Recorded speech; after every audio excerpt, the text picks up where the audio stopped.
Hello, मैं नीरज गर्ग आप सभी का स्वागत करता हूं आपके अपने यूट्यूब चैनल एनजी क्लासेस में। टॉपिक डाइस चल रहा है हमारा।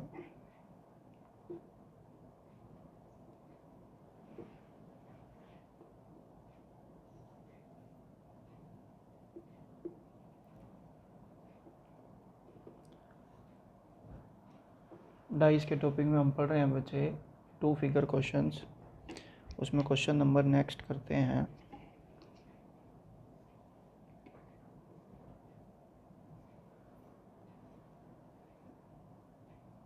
एक पासे को, एक डाइस को 2 तरीके से थ्रो किया गया है। यदि पहले डाइस में ए ई एफ लिखा हो, दूसरे डाइस में ई डी बी लिखा है, तो आपको बताना है कि इन 4 ऑप्शन में से कौन सा ऑप्शन हमारा सही है।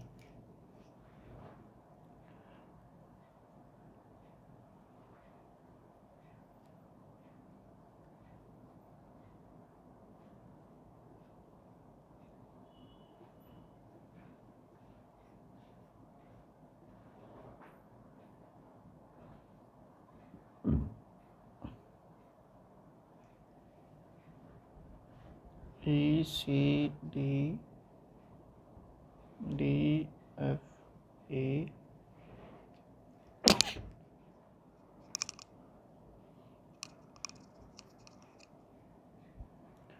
D B C E D F. देखो बच्चों, कॉमन नंबर हम निकालेंगे। कौन सा है? ई। तो ई से स्टार्ट करते हैं। घड़ी की दिशा में ई के बाद क्या आ रहा है? एफ। एफ के बाद क्या आ रहा है? ए। सेम एज इट प्रोसेस यहाँ से ई के बाद क्या आ रहा है? डी। डी के बाद क्या आ रहा है? B. A B C D E F. तो बचा गया सी। तो कल हमने बात की थी सी के अपोजिट ई, एफ के अपोजिट डी, ए के अपोजिट बी। दो अपोजिट सरफेस ना तो एक साथ दिखेंगे ना ही एक साथ छिपेंगे। तो बच्चे फोकस करते हैं। देखो, ई के साथ सी दिखा, काटा। यहाँ पे देखें एफ के साथ डी दिखा, ये भी क्रॉस। यहाँ पे देखें बच्चे एफ के साथ डी दिखा, ये भी क्रॉस। तो आंसर क्या हो गया? सी।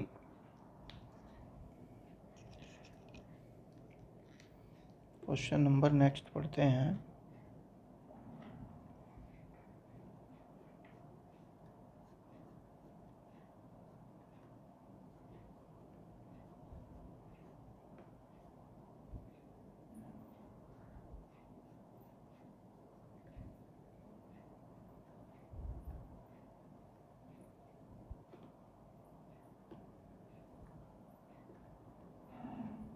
कहता क्वेश्चन मार्क के प्लेस पर कौन सा अंक आएगा बच्चे, आपको ये बताना है।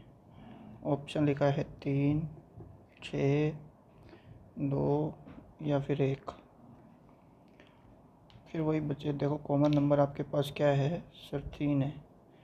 3 से स्टार्ट करते हैं, 3 से। 3 के बाद 5, 5 के बाद 2, 3 के बाद 1, 1 के बाद 4।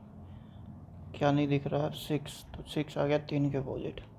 जब 6 3 के अपोजिट है तो 6 के पीछे इधर 3 आएगा, तो यहाँ तो 3 नहीं हो सकता, क्रॉस। 4 के अपोजिट में 2 इसके नीचे आएगा तो 2 ये भी नहीं हो सकता। 6 आ ही चुका है तो 6 यहाँ हो नहीं सकता। तो आंसर क्या हो गया बच्चे आपके पास? 1। क्लियर है? एक बार फिर नेक्स्ट क्वेश्चन पढ़ते हैं।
ये देखिए बच्चे, क्वेश्चन अपन डिस्कस करते हैं, आपकी प्रैक्टिस भी ऑटो काफ़ी हो जाएगी और आपका ये टाइप बहुत अच्छे से क्लियर हो जाएगी।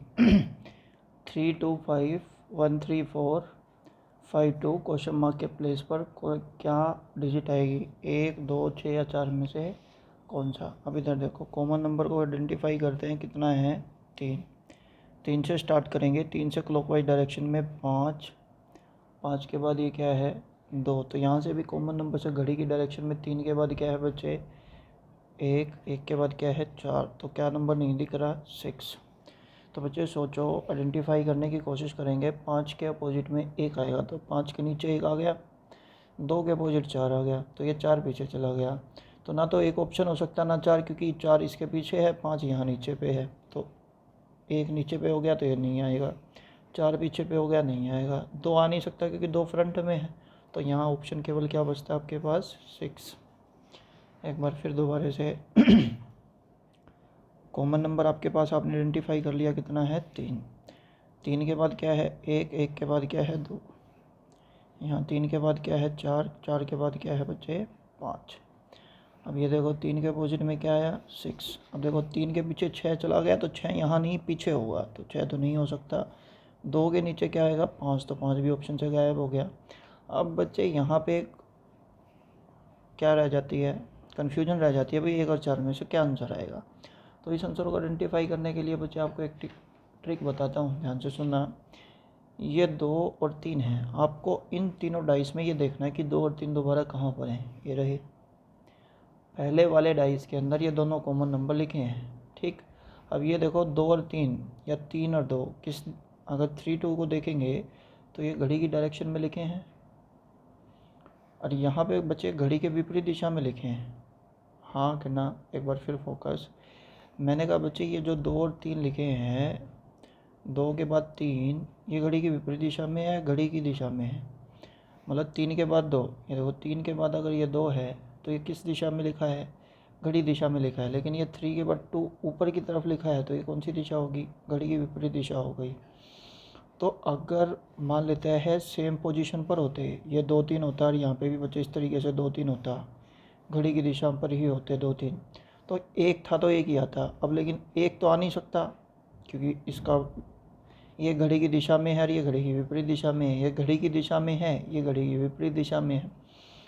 3 के बाद 2 जो आया हुआ है वो क्लॉकवाइज डायरेक्शन में है, लेकिन यहाँ पे 3 के बाद ऊपर की तरफ 2 आया, ये घड़ी के विपरीत यानी कि एंटी क्लॉकवाइज डायरेक्शन में है। तो एक का भी उल्टा नंबर ले लेंगे। एक का उल्टा नंबर क्या आएगा बच्चे 4, तो एक पे कांटा लगा देंगे। एक बार फिर फोकस